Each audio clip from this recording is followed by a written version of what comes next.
안녕하세요. 무엇이든 읽어드리는 복면 아저씨입니다. 지금 읽어드릴 책은 사마천사기 50회입니다. 한편 제 나라는 남으로는 사수로 경계선을 잠고 동으로는 바다를 등지고 있으며 북으로는 황하를 끼고 있으므로 호환이 없을 것입니다. 이렇게 된다면 천하에서 제와 이보다 강한 나라는 없게 될 것입니다. 제와 이가 일단 전쟁에서 땅을 얻게 되면 기존의 이익을 챙기고 동시에 진나라에 대해서는 거짓으로 받드는 모습으로 꾸밀 것입니다. 그리하여 1년이 지나게 되면 비록 자기들이 천하의 맹자를 패자를 취하지는 못할지라도 대왕께서 황제가 되는 것을 막기에는 충분한 힘을 가질 수 있게 됩니다. 황홀의 글을 읽어본 수왕은 참으로 좋은 글이로다 라며 칭찬하고 백기에게 공격을 멈추게 한편 한나라와 위나라에 사과했다. 그리고 사신으로 하여금 초나라에 많은 선물을 하고 동맹을 맺었다. 죽고자 하는 자는 사는 법이다. 황홀은 맹약을 맺은 뒤 초나라로 돌아왔다. 초나라는 황홀과 태자 완을 진나라 인질로 보냈다. 진나라는 이들을 열해 동안 응대했다. 그 뒤 초나라의 경양왕이 병이 드는데도 태자는 기국을 할 수가 없었다. 그런데 태자는 진나라 상국인 범주와 매우 친하게 지내는 사이였는데 이 사실을 알고 있는 황홀이 범주를 찾아가 말했다. 상국께서는 정말 태자와 친하십니까? 이에 범주가 그렇소라고 대답하자 황홀은 지금 초나라 왕의 병은 아마도 호전될 수 없을 듯하니 진나라는 태자를 귀국시키는 것이 가장 좋습니다. 태자가 초나라의 왕위에 오르게 되다면 그는 특별히 진나라를 공경스럽게 대할 것이며 상국에 대해서도 무한 은혜를 베풀 것입니다.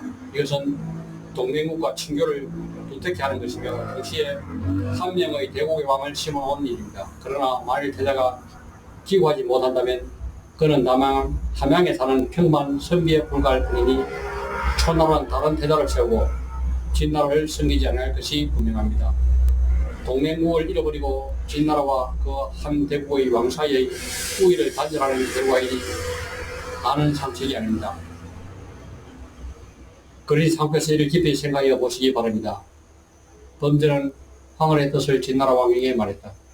그러자 왕은 태자의 보좌관을 먼저 초나라에 보내어 왕의 병이 어떤 상태인지 알아보고 그가 돌아온 뒤에 어떻게 할 것인가를 생각하도록 합시다. 이에 황홀은 태자에게 계책을 말했다. 진나라가 태자를 붙잡아두는 까닭은 그들에게 이익이 되는 것을 구하기 때문입니다. 그런데 지금 태자께서는 그들을 이렇게 할 만한 힘이 없습니다. 이것이 제가 몹시 걱정하는 일입니다. 지금 초나라에는 양궁군의 부하들이 있는데 대왕께서 만일 돌아가신다면 태자께서 초나라에 계시지 않기 때문에 양궁군의 아들이 왕의 자리를 물려받게 되어 결국 태자께서 계승할 수가 없게 됩니다. 그러하오니 조속히 서두르시어 사신으로 온 사람과 함께 진나라에서 도망하여 국경을 벗어나십시오. 신은 여기에 그대로 머물러 있다가 죽음을 무릅쓰고 뒷일을 맡겠습니다. 그리하여 태자는 의복을 바꾸고 있고 초나라 사신의 마부로 변장하여 진나라 관문을 벗어났다. 수왕은 크게 노하여 그에게 자살을 명하려고 했다. 그러자 범죄는 황홀은 신하된 우리로서 생명을 내던져 군주를 위하여 충성한 것입니다. 만약 태자가 왕위에 오른다면 반드시 황홀을 중용할 것입니다. 그러하오니 죄를 면하게 하여 그를 기국하게 하여 우리와 초나라의 친선을 드러내는 것이 나을 것입니다. 수왕은 범죄 의견을 받아들여 황홀을 기국시켰다.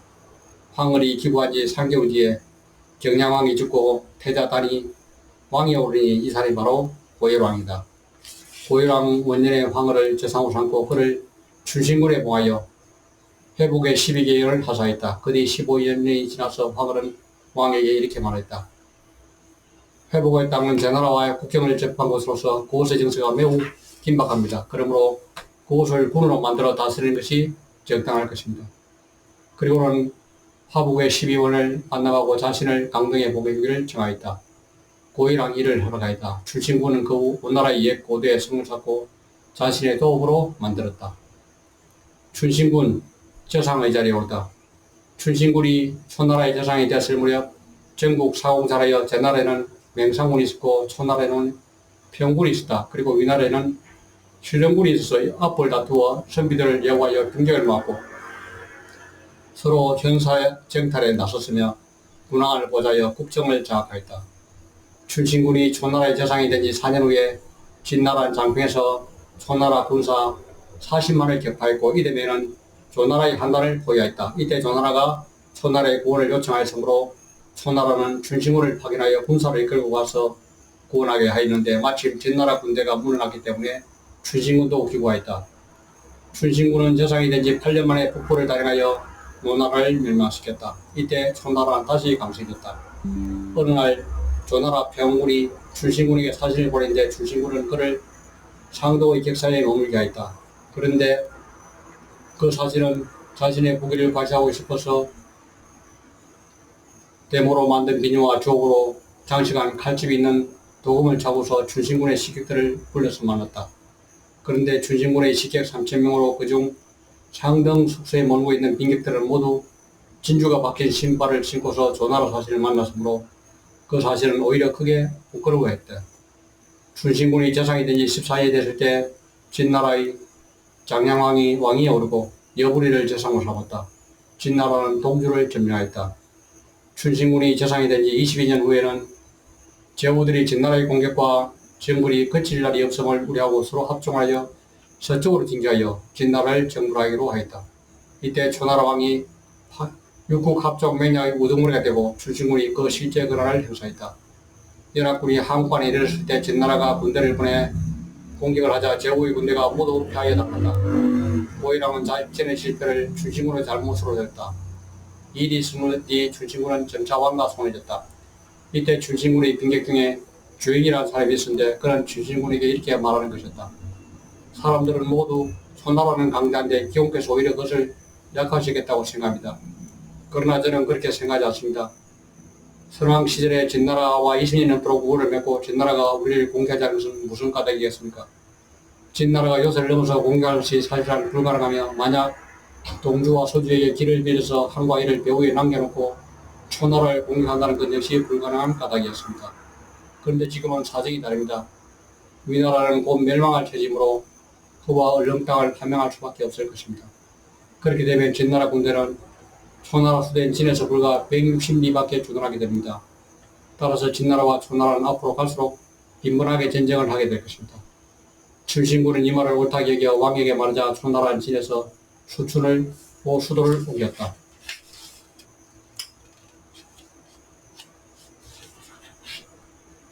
초나라의 고이랑은 아들을 낳지 못하는 사람이었다. 춘신군은 이를 걱정하여 수차례 걸쳐 아들을 낳을 만한 부위를 구하여 왕에게 바쳤으나 끝내 아들을 낳는 데 실패했다.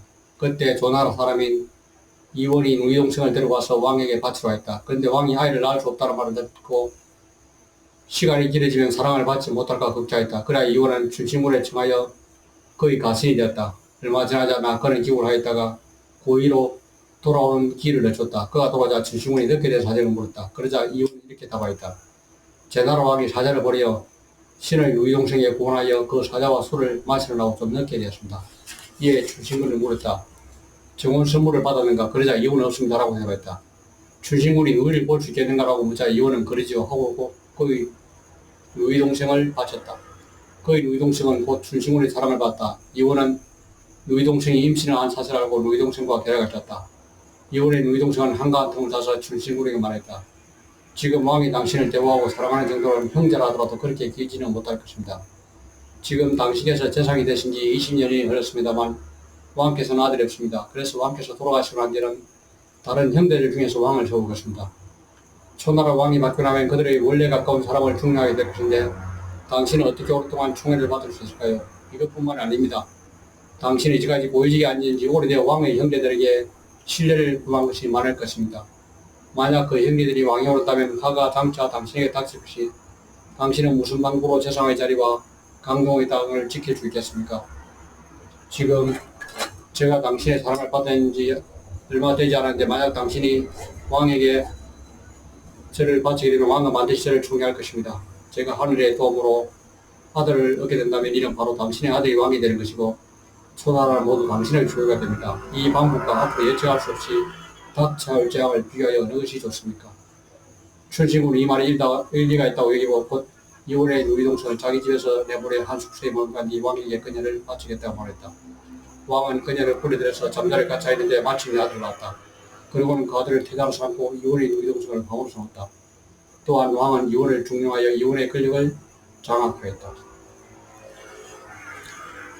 결단할 순간에 결단하지 못하면 도리에 당한다. 이혼은 그의 누이동생을 왕실의 포를 들여보내어 방울을 만들고 그 아들을 태자로 세운 뒤 춘신군이 그러한 사실을 누설하고 더욱 교만해질까 두려워했다. 그래야 몰래 자격을 두어 춘신군을 죽임으로써 그 입을 막고자 했다. 그러나 사원들 가운데 이러한 사실을 알고 있는 자가 상당수 있었다. 춘신군이 재상이 되지 25년 후에 모이랑이 병이 들었다. 이에 주영이 춘신군에게 말하였다. 세상엔 뜻밖의 찾아오는 복이 있고 또 뜻밖의 찾아드는 파도 있습니다. 지공께서는 뜻밖의 일이 벌어지는 세상에 자기가 뜻밖의 일을 당할 왕을 섬기시니 어찌 뜻밖의 도움을 줄 수 있는 사람이 없어서야 되겠습니다. 이에 춘신군은 물었다. 뜻밖의 찾아드는 복이란 무엇을 말하는가? 주영이 대답하였다. 기공께서 재상이 되신 지 20년 동안 기공은 이름은 재상이지만 실은 초나라의 왕이셨습니다. 지금 왕이 병이 들어 곧 돌아가실 것입니다. 그렇게 될 때 기공께서는 여러 군주를 모시게 되어 이윤이나 주공처럼 그를 대신하여 국정을 주재하게 되는데 군왕이 장사한 뒤 다시 그 대권을 그에게 넘겨주게 됩니다. 이렇게 되면 고 기공께서 남면하의 왕이 되고 초나라를 거머쥐려는 기공의 바람을 만족시킬 수 있지 않으신지요. 이것이 제가 말씀드린 뜻밖의 찾아드는 복입니다. 춘신군이 같이 물었다. 그러면 뜻밖의 바람은 무엇인가? 주영은 이 의원은 국사에는 신경도 쓰지 않는 기공의 것이며 병사에 대해 관심도 없어 자격을 키우고 있는지 오래입니다. 왕이 돌아가신 다음에 이 의원은 반드시 먼저 궁궐에 들어가 권력을 잡고 기공을 죽임으로써 입을 막으려 할 것입니다. 이것이 바로 뜻밖의 하입니다. 이에 춘신군이 물었다. 그렇다면 뜻밖의 도움을 줄 수 있는 사람은 누구인가?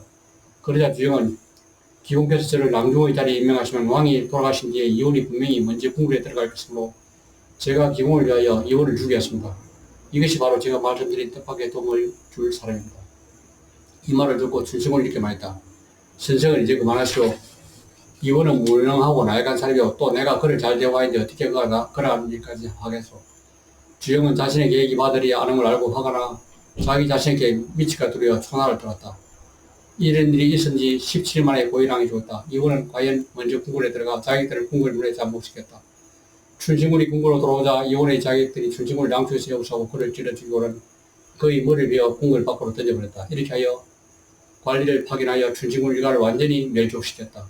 그리고 이혼의 누이동생이 당초 춘신군과 사이에서 임신하고 또 입궁하여 고이랑의 총애를 받은 뒤 태어난 아들이 왕으로 옮겼다. 이가 바로 유왕이다.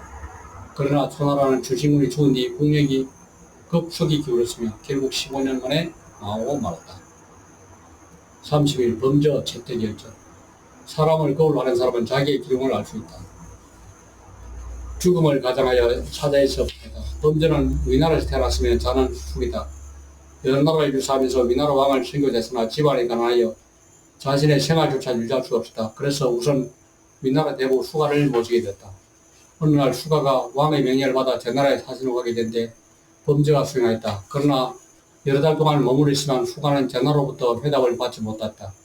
그때 제나라 왕이 범저가 비상한 말솜씨를 가지고 있는 뛰어난 인물이라는 소문을 듣고 사람을 보내 검열금과 쇠고기 술 등을 선물하였다. 그러나 범저는 사양을 하고 받지 않았다. 수가가 이 사실을 알고 범저가 위나라의 비밀을 제나라에 밀고 있기 때문에 그러한 선물을 받았으라 생각하여 크게 노했다. 수가는 일단 쇠고기와 술만 받고 금은 되돌려주라고 명령했다. 드디어 위나라로 돌아오자 수가는 범죄 일을 곧장 위나라 공자 중 한 사람이자 재상인 위제에게 보고했다. 위제역시 크게 노하여 사람을 지켜 범죄를 채찍으로 치하고 눈코를 부르짖으며 이빨까지 뽑아내도록 하였다. 범죄가 죽을 차고 움직이자 그는 멍석에 말려 변소해 버렸다. 손님들은 술에 취하면 범죄로 가서 그 몸의 소변을 보아 일부러 욕을 보이면서 사람들 하여금 경고하고자 했다. 이것으로 제 읽기를 모두 마치겠습니다.